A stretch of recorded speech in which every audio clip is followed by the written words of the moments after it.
I'm Jen Taylor Skinner, and this is the Electorette. On this episode, I have a conversation with Jaslin Kaur, candidate for New York City Council District 23. Jaslin has lived in this community for her entire life, and she's really passionate about fighting for the working people there. We start our conversation off with Jaslin explaining what drives her leadership and why she was inspired to run for office in the first place. So here is Jaslin Kaur. So you're running for City Council District 23 in Queens. Was there a particular issue in your community that pushed you to run? Something that made you angry, something that you were passionate about? What pushed you into this race? Yeah, for me, I never saw myself as someone who wanted to run for office, but I think I was really just tired of having a kind of government that doesn't actually respond to the working people. So for me, I am the daughter of a taxi driver. My dad has been a taxi driver for nearly 30 years now, but we have been dealing with a taxi medallion debt crisis for about 7 years at this point.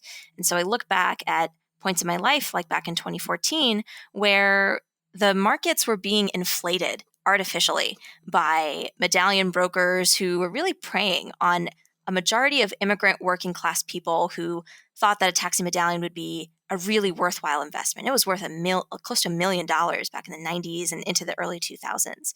So when that market tanked, we came under almost hundreds of thousands of dollars worth of debt almost overnight. And it has been devastating for so many families that are close to us, our neighbors, our family friends.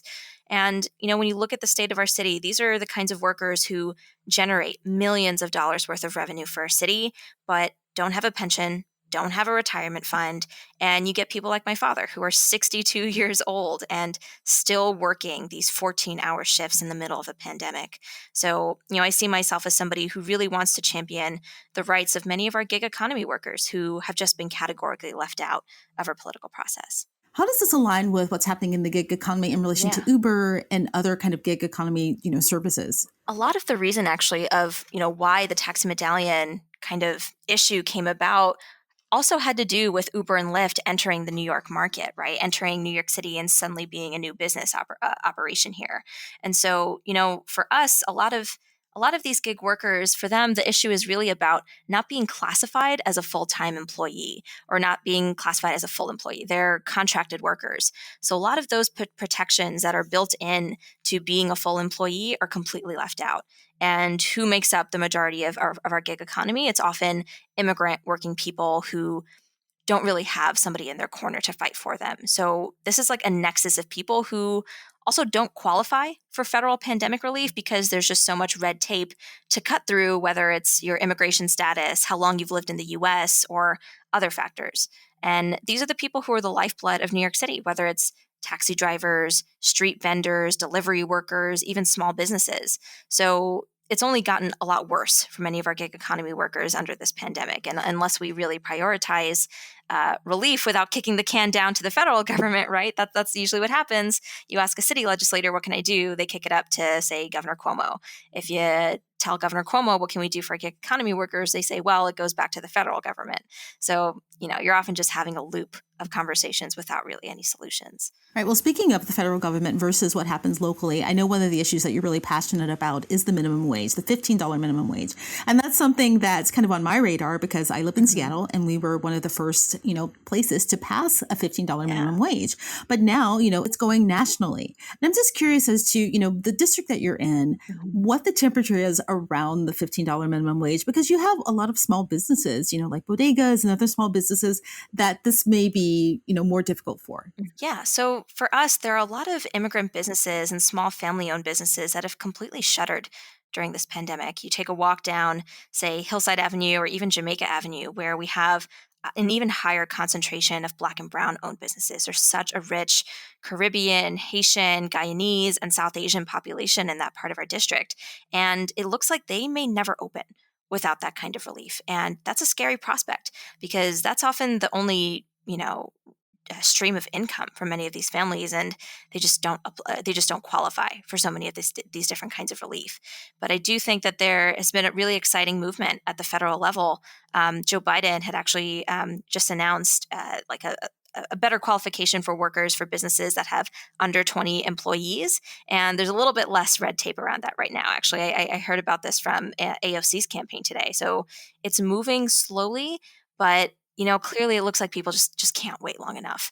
It's been extremely depressing to have to try to canvass and talk to small business owners, but they're not even there in the storefront.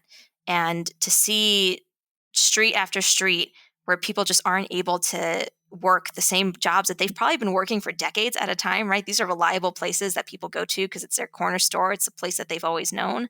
That's a terrifying prospect. And so there's been some really incredible movement across our city, even to demand a $15 wage. Many of our unions are demanding a $15 minimum wage for many of our fast food workers. But if we actually look at, how the economy needs to catch up, we could really be demanding a $25 minimum wage. That's really what we should be casting our bets towards. So hopefully New York City catches up to Seattle at some point real soon. I just realized when I asked that question that many of the small businesses like directly in your community may be too small for that requirement. I mean, I don't know what the cutoff is for the $15 minimum wage. Do you know what it is offhand? That's being proposed at least right now nationally.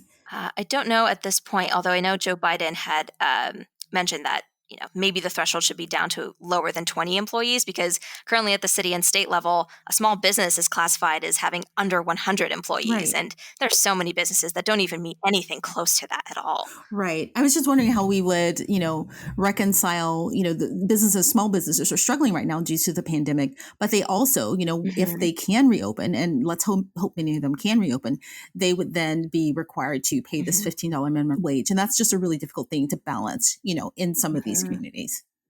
If you were to win, you would be the first, the youngest person to win this position. You would also be the first South Asian person to ever be elected to the New York City Council. Yeah. How has the political climate, especially in relation to race, what we saw at the Capitol, this kind of white nationalist uprising, do you think that that's affected your run on the ground and kind of the climate that you're running in? Yeah, I'm really glad you brought that up, actually. Just the other day in the news, it was reported that one of the people who went to the Capitol riots, went all the way to D.C. and was supporting Trump, actually lives in my neighborhood in Glen Oaks in District 23. Wow. And lives around the corner. Yeah, just a couple of blocks away from me. So it's really scary to think about how white supremacy, even in a district that is home to a plurality of people of color, is still thriving, is still festering out here. So that alone just is terrifying to many people. And, I think, for us, this district has just changed so much where, my hometown itself was started by World War II veterans. And this is where people settled. This is where they grew up. And generations of families have come after that. But now we're actually home to the third largest Asian immigrant population in the entire city as of 2017. So for me, I think what's really key is that the change in leadership needs to reflect the change in the community too. And we've had so many parts of our district that went close to 90% for Joe Biden in the general election in 2020, just this past year. We've had so many incredible precincts that went hard for candidates like Bernie Sanders, Tiffany Caban, some of these incredible superstars who have really shifted and paved a path for people like me to run in the first place. And so for me, it's not really even just about knocking out a number of historic firsts. It's about championing historic policies that are actually going to respond to the needs of our community. So, we're really trying to activate new Democrats, people who were emboldened after Trump got elected in 2016 to say, no, I actually want my vote to matter, and flip something that has just been so horrible to many of our immigrant communities. And I do believe it's absolutely possible to win that here. Yeah. One of the things that's in your campaign policy, or your campaign platform rather, is that you talk a lot about gender justice, and you have a focus on that. And there is a backlog of Title IX cases within the New York Department of Education, right? Presumably these are mostly, sexual assault or sexual violence and gender discrimination cases. And that reminded me that, during the primary, the Democratic primary, Vice President Harris mentioned that one of her policy focuses was to clear the backlog of sexual assault cases nationally. So I was really happy to see that as a part of your platform. And I think that's something that's always being pushed to the background, right? Especially, when we have an economic crisis, we have a pandemic. That's something that we rarely focus on. What are your plans around that? What do you plan to change for that in your community? Yeah, absolutely. I think there's a significant amount of oversight that our city council can have over the Department of Education, because a lot of these cases get processed through the DOE Office of Civil Rights. And so the first time I looked through, I found out that the university I attended had actually violated Title IX twice. And so it's clear that there's just not a salient measure for accountability for many of these schools that continue to violate a fundamental civil right for many students.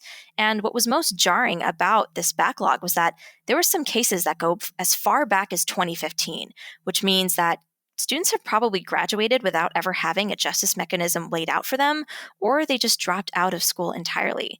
So for us, increasing the amount of city council oversight over these cases is really going to close the educational gap for many of our students who report but just never hear back from the Office of Civil Rights, who report but their schools are really never held accountable. So it's this two-pronged approach of how can the city council actually preside over the Office of Civil Rights, and how do we hold schools accountable when their student misconduct codes are actually not in line with state policies that mandate that students have some of the most fundamental protections, like mental health accommodations, support, financial support, whether they're dealing with student loans, and just general well-beings of students' lives. And I think that's how we make sure that survivor justice, gender justice, that's also absolutely interwoven with our missions for education justice and education equity, which is even more important in New York City, where we have perhaps the most segregated school system in the entire country.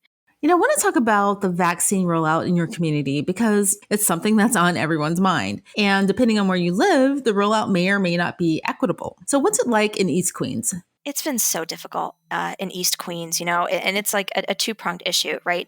Not only do we have one of the largest senior populations in the entire city, like District 23 is home to over 20% of seniors, but we're also a transportation desert. So for many seniors, many of them don't drive or don't have someone to rely on or can't pay a $40 Uber to go all the way to Citi Field. That's, so many miles away for them, right? And, we're just not servicing the people who just need to be vaccinated first. And it took months of outreach to the New York City mayor, to Governor Cuomo, to actually say that, we actually need more local vaccination sites to get the numbers that we're actually shooting for and actually end this pandemic. And I think that's even more just devastating how horrible their outreach has been to our senior communities, especially in different languages, given that, we have a senior home in the district, Parker Jewish Institute, that was actually found, now that the data has been released publicly from Governor Cuomo's office, was actually found to have the highest rate of COVID-19 deaths across all senior homes in New York City. That is so devastating, and it's morally corrupt. And so many people have just become attuned to just how horribly mismanaged this COVID-19 pandemic has been at Governor Cuomo's hands, because he has left the city without the powers to do the jobs themselves. So for me, this is just deeply important from a stance of just how are we handling a public health crisis, and how can we actually just equip our cities to be the ones in control of keeping us up to standard and not being the face of shame from the rest of the country and the rest of the world on just how horribly we've handled this pandemic. So how would help from the federal level actually help in your community specifically? Because I know that in the previous administration, they basically abandoned local communities in this regard. It's been so tough because we're really just at the edge of New York City, right? But, there's a cadre of people in this district who are relatively well off. They're doing pretty fine and don't really have many concerns about whether it's economic relief or needing to keep their housing, right? And so, I'm really excited to, see that maybe this next administration, with the leadership of Kamala Harris and with Joe Biden, that, we'll get that small business relief, that we'll get the actual COVID-19 vaccines, right? The actual distributed number of vaccines to actually meet the needs and goals that we have for every month, that we're supporting our seniors and getting more direct senior services, that we're classifying our gig economy workers as full-time employees, and that we're getting the kind of bailout that we need for people like my father, right? Taxi drivers who are just waiting for our federal government to pass bills that even Representative Gregory Meeks is putting forward to say that, we need to finally close this gap. We actually need our people to be serviced. We need a federal government that doesn't stall the plans at the state and local level. And I think this is just what the job of a city councilor is supposed to do this co-governance at every rung of the ladder, and make sure that our communities just aren't left behind. And so whether it's for our seniors, for our youth, I'm really committed to making sure that we're securing dignity at every stage of life. Well, Jaslin Kaur, thank you so much for joining me today, and thank you for all the hard work you've done on behalf of your community. I wish you well in your campaign. Yeah, thank you so much. It was really a pleasure to speak with you today, and I'm really excited to hopefully cross the finish line on June 22nd for our primary election.